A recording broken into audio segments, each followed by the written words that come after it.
if I did.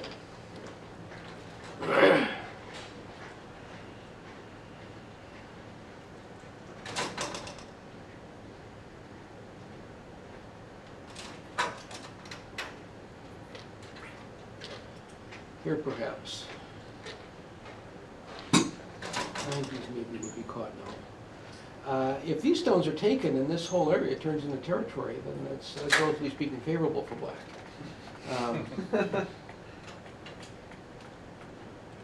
Mhm.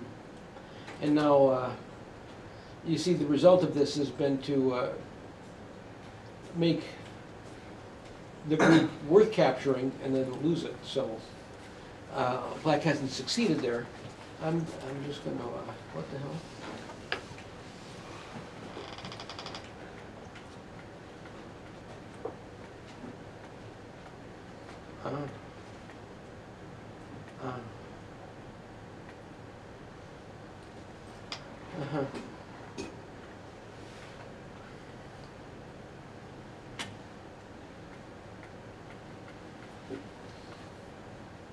Black was overlooking the shortage of liberties here.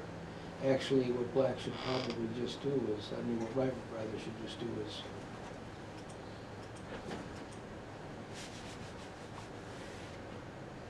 with this stone in place, black has only 2 liberties, Atari captured, so that there's nothing to be concerned about here. Anyway, I was just going to do a quick look here and see if anything changes over there with regard to those stones.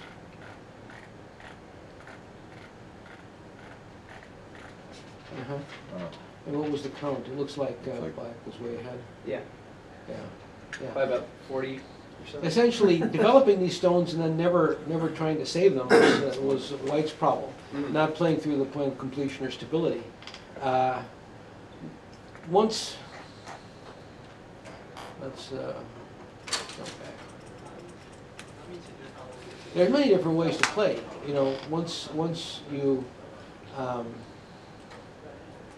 if you don't invade, there are still resources and techniques you can use later on to minimize the territory.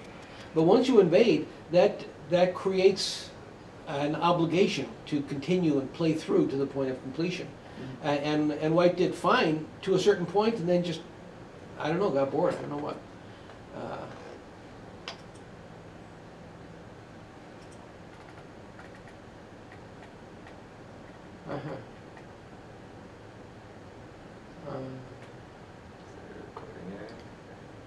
There was. I think we, I don't think we are still in the game diagram. Here we go.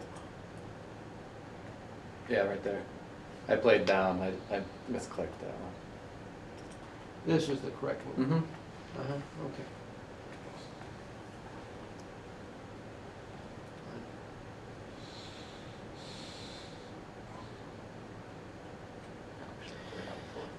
This is a move you don't see very often.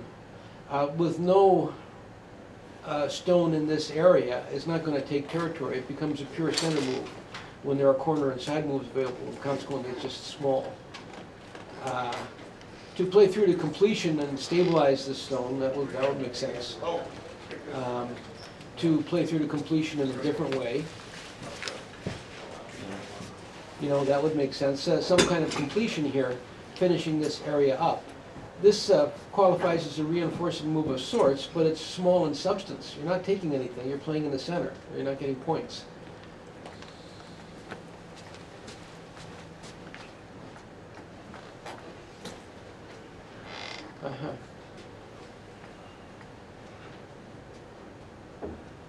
The natural thing for black to do here is to wrap around.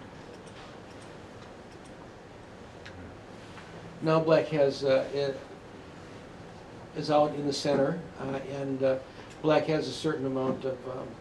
It's not an actual joseki. It's something like a joseki. I think you can actually move this over one line. But considering this was white area to begin with, that can be satisfied with this. I see. This is a little odd. Normally, there's nothing wrong with staying in the area. That probably would be the most square way to play. In this diagram, you can look and see that this stone just is not doing anything. It's not accomplishing anything at all. The intent of this is to sort of create some kind of large structure, but black has lived inside it and there's nothing left afterwards. You always, in terms of developing any kind of structure, you have to have a balance between going for scale and having interior defenses. And you can't go for scale until you have something in some kind of interior defense. You need a stone around here somewhere. Then once there's a stone here, that's your first step. Your second step, you can try and move out and increase scale.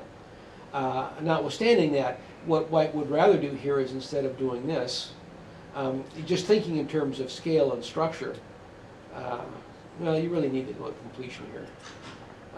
And then say if black did this, then white could play here. And if black did this, you know, white could either compete with structure or invade at this point in time.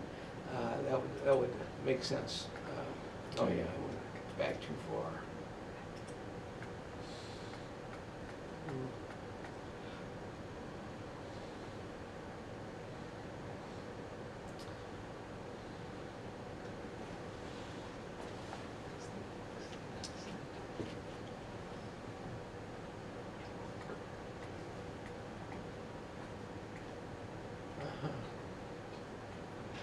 Most commonly, if black wants to keep this stone, black just runs with A.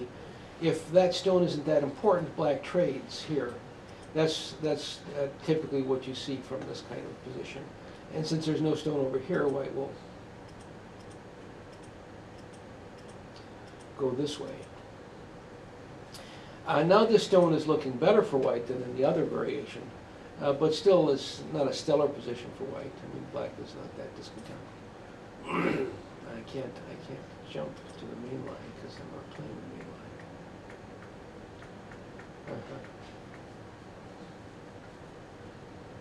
line. Run to the center.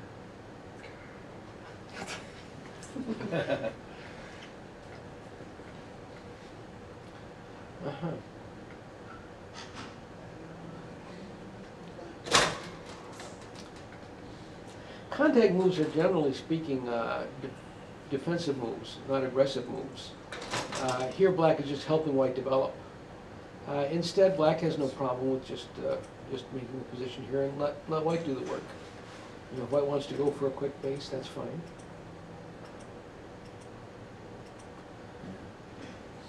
So, we got 2 eyes, good for you. Black has developed this area, reinforced this area. Black has sente. It's all good. White, however,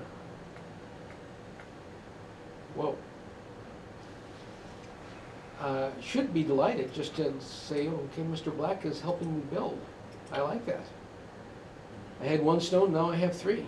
I had no eyes, now I've got eye potentials. And from black's perspective, black's gain is almost invisible. When your opponent tries to make you stronger and you're weak, generally that's something you like. In here, the idea that in this is kind of an important thing here. In this area, there's 1, 2, 3, 4. In the larger battlefield, there's 5 black stones and 1 white stone. What is white going to accomplish by fighting? He's grossly outnumbered. All that can happen is that he can get badly hurt. This is a kind of a sacrifice technique. And you use a sacrifice technique when you're afraid. What's there to be afraid of? If you're that afraid, then have a different plan here. Let's use an erasing plan instead of an invading plan.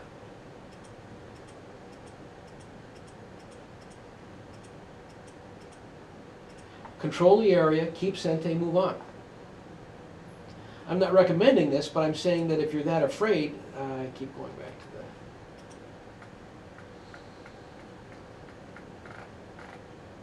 Right. So if you're that afraid that you're prepared to give something up,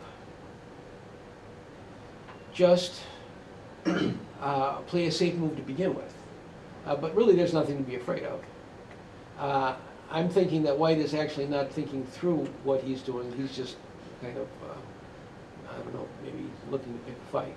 From black's perspective, I think I'd be just just as happy to say, okay, fine, I'll just do this, and you do what you want.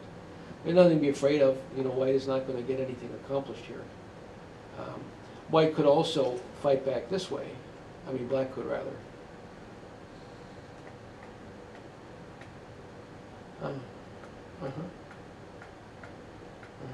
Okay. So black traded off the corner. White has done, black helped white out here. You see this Atari? And then extending this way? I think that if instead of helping white out, black just simply plays here, white isn't going to get nearly as good a position out of it. Where does he go from here? Let's say maybe he plays here now.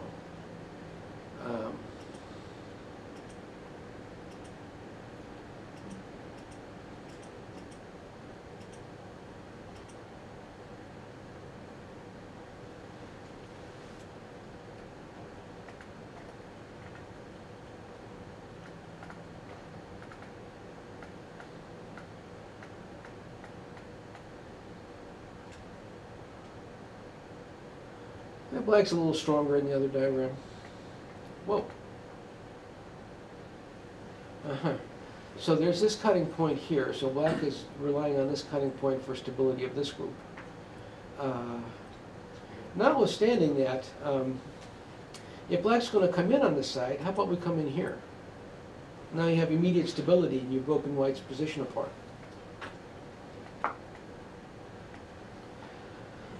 As black, I am a little bit concerned that white might just come in between.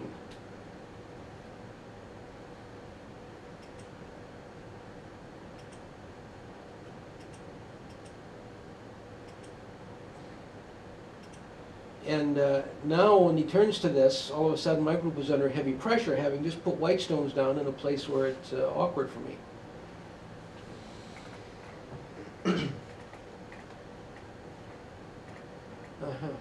Whoa. Now here, this is an all-white area. There's nothing in here for black. And black plays here, now black plays here. So in this area, there's 1, 2, 3, 4, 5, 6 white stones that bear on this area. And now there's 2 separated black stones. It's not clear to me what black's concept is in this region. If this is such a great point, why didn't black play there first instead of giving white a prisoner before he did that? Or again, as I said, you know, you can just come in with the stabilizing move all at once.